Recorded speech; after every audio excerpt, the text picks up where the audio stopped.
Hello, I'm Caroline, and I'm the Director of Finance and Support Services at Tigon Games. Measuring one's progress as a coach is important so that a coach understands their strengths and development areas and thus continues to develop their competence as a coach. This video explores how one might measure one's competence. One of the issues that one faces is what is a good coach like, and over what time scale can one expect to become a good coach?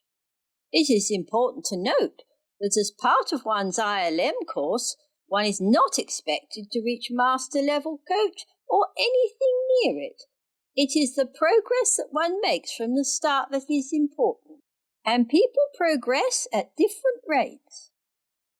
So what exactly is a good coach?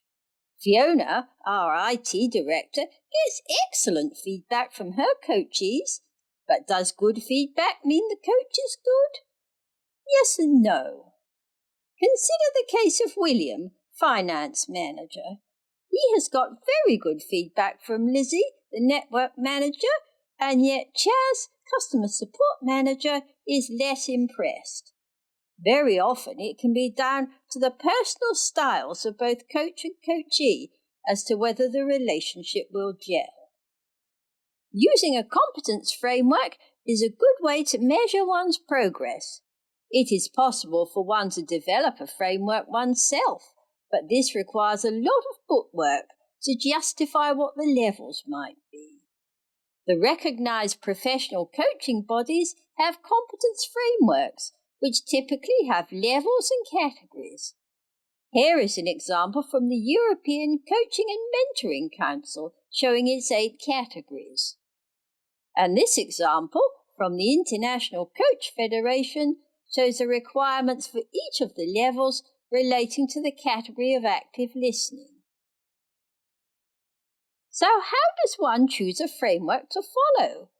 This is mainly down to personal choice, particularly if one is looking to take up professional membership of one of these bodies. Also bear in mind the requirements of the ILM assignments. Some of the frameworks fit them better than others. Evidence is required to justify a particular competence level, and obtaining feedback from coachee, peers, supervisor, etc. are ways of doing it. One's reflective log will also provide the evidence, assuming that it has the required level of detail. For example, evidence that the coaching session went well is not specific enough. One needs to record the reasons why it went well, in terms of behaviours, etc. There are a couple of things to be aware of. Firstly, some have never had a coach before, so don't really know what to expect or how to rate the coach. A coachee may also have other reasons for giving a coach a high rating, such as fear of losing one's job or not wanting to hurt the coach's feelings. One sometimes needs to coach the coachee into how to give accurate feedback. Sometimes one has a tendency to have a rather pessimistic view of one's coaching ability. This is where gaining feedback from a supervisor or another experienced coach is important. As mentioned before, the reflective journal is a rich source of evidence. In this example, Lizzie can now point to how she has reduced the number of times she has spoken over the coachee over the sessions, thus improving her listening and rapport building skills and reducing her interfering thoughts. Peer feedback is also valuable and may well be more informed than that of an inexperienced coachee. In this example, Marcus is able to get constructive feedback on his coaching ability, his development area being to make better use of silences, and one of his strengths being his use of probing questions. If you are giving peer feedback, remember to be accurate and constructive. It will help the coach. So what does one do with all this evidence?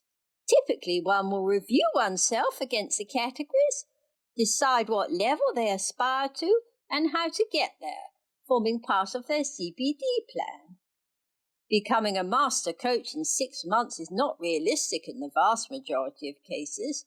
However, moving from a foundation level to a practitioner level for some of the categories is much more realistic.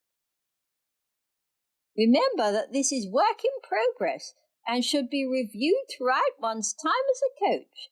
Standards could slip if left unmonitored. And finally, thank you for watching this video.